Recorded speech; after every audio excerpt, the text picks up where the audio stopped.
Okey, Assalamualaikum warahmatullahi wabarakatuh dan selamat sejahtera. So, sekarang ni kita masuk dalam bab yang lain iaitu berkenaan dengan warrant. So, warrant ni adalah salah satu cara untuk kita membeli saham, sesuatu saham dengan lebih murah lagi lah. Maknanya harga pada harga diskaun, tapi kita masih lagi dapat membeli pada jenis saham ataupun jenis kaunter yang sama, cuma pada harga yang lebih murah lah.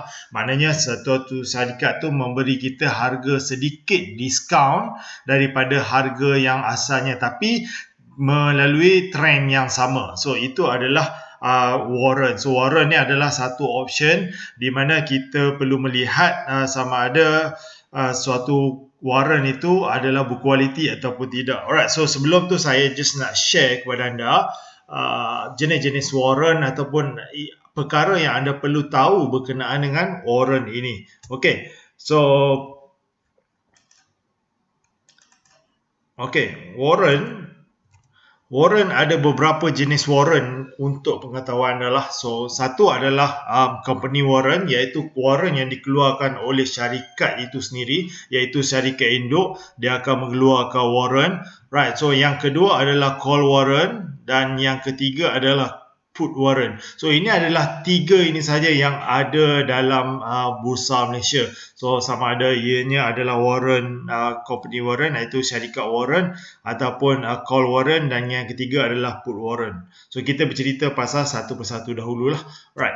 So sekarang ni bab company warrant, iaitu warrant yang dikeluarkan oleh syarikat induk itu sendiri. So syarikat induk apabila dia sampai satu tahap, jika dia nak mengeluarkan lagi satu pegangan saham, dan dia akan mengeluarkan satu warrant untuk memberi peluang kepada trader-trader ataupun membeli peluang kepada pelabur untuk mendapatkan harga diskaun tapi pada trend yang sama. Okey, so maknanya apabila suatu syarikat itu tengah uptrend, dia tengah naik, tapi kita nak beli time tu, harga dia dah terlalu mahal. Alright, so mungkin dah RM2, mungkin dah RM1 sekian, dah dekat RM2, RM3 dan sebagainya. Tapi bila dia keluarkan warrant, dia keluarkan dengan harga yang lebih diskaun. Selalunya biasanya pada bawah RM1. Alright, so daripada situ kita dapat mampu untuk membeli dan dia akan mengikut trend kepada trend induk.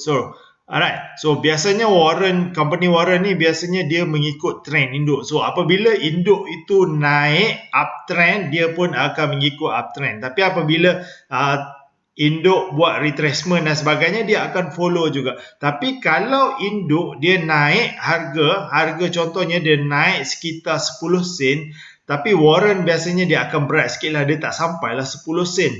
So mungkin dia suku daripada situ ataupun separuh, depend. Alright, so dia tak semestinya follow warrant, maknanya induk pergi jauh, tak semestinya warrant itu akan ikut jauh, tapi dia still lagi akan naik. Cumanya yang untung adalah kita boleh beli pada harga yang lebih diskaun dan kita boleh dapat meraih keuntungan daripada perjalanan sesuatu kaunter tu. So bila dia tengah uptrend tu, kita boleh beli tapi pada harga yang lebih diskaun. Alright, so contoh pada company warrant ni adalah bermula daripada W. Alright, so WA. So apabila warrant tu dah habis WA, dia akan buat WB. Dah habis warrant WB, dia akan buat WC. Tapi anda kena tahu, anda kena ingat dan anda kena tahu yang mana warrant ini dikeluarkan hanya untuk 5 tahun sahaja. Okey, apabila 5 tahun tu dah expired, dia akan depend. Kalau dia masih lagi cantik, dia akan keluar warrant yang baru, iaitu WB pula. Dah habis WB, dia akan buka WC. Tapi anda perlu ingat, apabila warrant itu dibuka, biasanya dia ada gap up. Alright, so bila lepas dia gap up dan sebenarnya dia teruskan kenaikan dan sebagainya, tapi anda perlu ingat masa due date ataupun tarikh luput selepas 5 tahun tu, biasanya harganya dia akan jatuh. So kalau boleh, elakkan membeli warrant yang kurang daripada setahun nak expired, untuk kita elakkan warrant itu kena dump. Okay, so bila dia kena dump nanti dia akan turun dan turun. Right, so dia dah tak ikut dah induk. So kalau benda pertama yang anda perlu tahu adalah tengok dia punya due date ataupun expired date dia bila warrant ni. Sebab warrant ada expired date. Okay, kita tak nak kita beli dan harga expired dan kita tak berjaya untuk jual balik semula pada keadaan kita untung. Itu adalah company warrant. Alright, so kemudian adalah yang kedua adalah call warrant. So call warrant ni dikeluarkan oleh pihak institusi. Okay, institusi sama ada institusi kewangan ataupun bank biasanya. Alright, so biasanya dia adalah tidak syariah. Ada yang syariah, ada yang tidak. Biasanya selalunya yang kebanyakannya adalah non syariah. So contoh dia adalah dia start daripada C. Okay, CA, CB dan CC sepatutnya. Alright, so dah habis CA, kemudiannya CB dan kemudiannya CC. Itu adalah ambil masa yang sama iaitu selama 5 tahun untuk suatu warrant itu expired. Okay, dan yang ketiga adalah put warrant. So put warrant ini juga dikeluarkan oleh pihak ketiga tapi ianya adalah pihak daripada syarikat yang besar dan dia adalah memonopoli. Biasanya put warrant ni kurang volume dia. Contohnya dia punya queue dia tu tak tebal sangat. Alright, so mungkin dalam 2 angka lebih kurang macam tu. Nanti kita akan semak dan saya akan tunjukkan kepada anda. Kemudiannya biasanya untuk put warrant ini dia adalah berlawanan dengan induk. So induk kalau dia pergi uptrend, put warrant akan pergi downtrend. Tapi apabila induk itu sedang buat downtrend, put warrant akan berlawan iaitu dia akan buat uptrend. So orang boleh beli apabila counter induk tu tengah betul-betul jatuh ataupun dia ada bad news, kita boleh beli dan dia tengah naik. Alright, so biasanya yang ni pun non syariah dan dia start daripada HA, HB dan juga HC. So kalau kita tengok daripada kita punya platform, okay, saya buka dulu platform.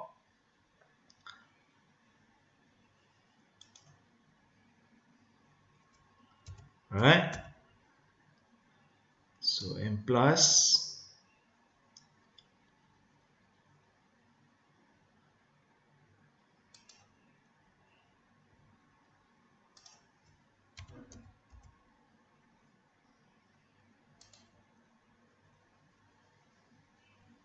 Okay.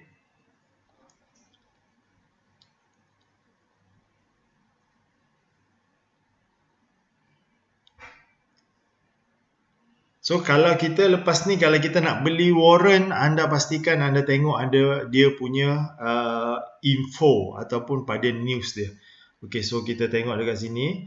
Kalau kita lihat, okay, so kalau tak ada yang belakang ni bermakna dia adalah induk. Okay, dia adalah induk. Sekarang ni ini adalah induk. So kalau kita tengok pada top active volume, okay, so yang kalau macam ni ya, ni WA ni adalah warrant, dash WA ni adalah warrant. Ni adalah warrant yang mula-mula. So warrant yang mula-mula ini adalah warrant dia lah.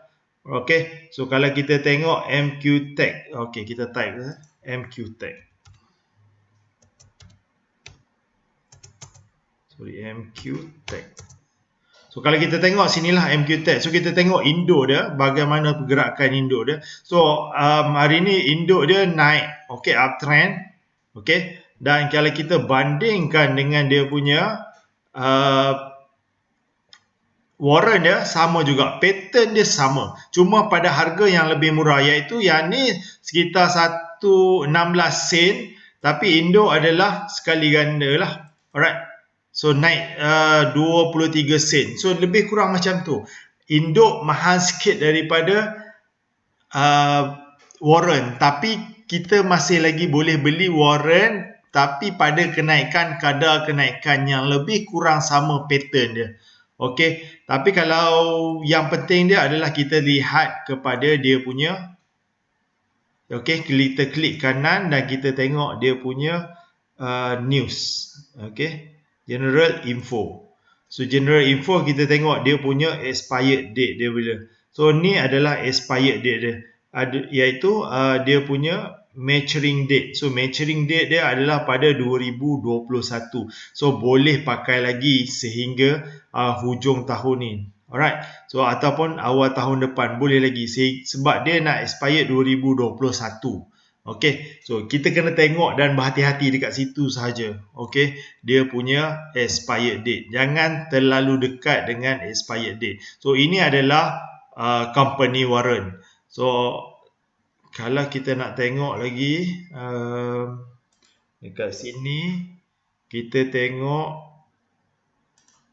okey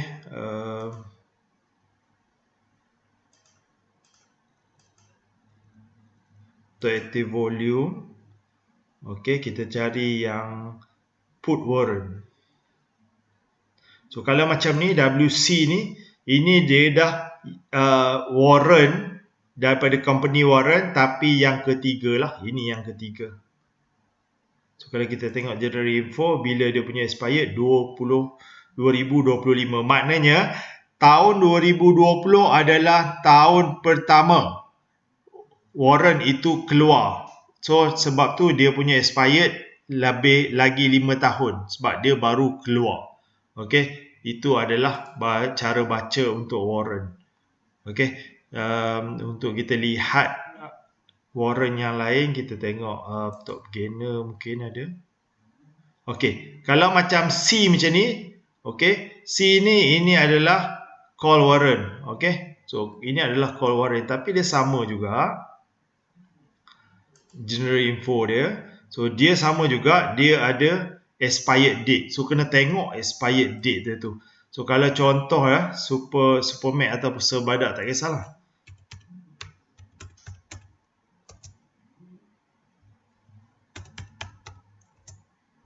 So macam Sebadak ni dia ada warrant call ni, ini adalah company warrant, ini adalah call warrant. So call warrant dia tu ada 10. Okey, ada 10 dan ini sebabnya dia dah sampai act. Call warrant ni sampai act, kemudiannya dia akan keluar nombor. So kalau kita tengok induk dia, ini adalah induk. So induk punya trend begini ya. So, dia turun, naik, kemudiannya dia turun. So kalau kita tengok dia punya warrant, so warrant macam ni lah, selebih kurang turun, naik, turun. So kalau kita tengok yang call warrant ni, dia pattern dia lain lah. Lagi satu volume dia sangat kurang. Dan kalau ada lihat, ni ada bulat tau. Bulat ni adalah tanda syariah. Kalau yang call warrant ni biasanya tiada syariah. Right? So kemudiannya try counter high beast. Okey, high beast pun sama. Ini warrant, induk punya warrant ada Islamic. Okey, syariah. Kalau yang ni tak syariah lah. Okey, dia tak ada. Biasanya ni volume dia ni kurang. Kalau volume kurang, apabila kita beli tu, kita tak boleh nak jual balik dah. Kalau yang ni 1200 ni habis, tak ada orang queue dah kat bawah ni. Right, contoh macam ni ya. Ni kalau habis tak ada orang nak queue. Sebab tu dia harga dia pun terlalu murah. Right, so biasanya kita tak akan masuk, kita akan masuk company warrant sahaja. Itu lebih selamat dan syariah. Alright. So saya harap anda dapat belajar, dapat info sedikit. So lepas ni kalau orang tanya berkenaan dengan warrant, anda dah tahu dah anda nak tengok apa. Pastikan jangan nak dekat expired date. Kemudiannya kita akan beli yang follow lebih kurang pattern macam induk. Right, itu saja untuk setakat ni. Assalamualaikum warahmatullahi wabarakatuh dan selamat sejahtera.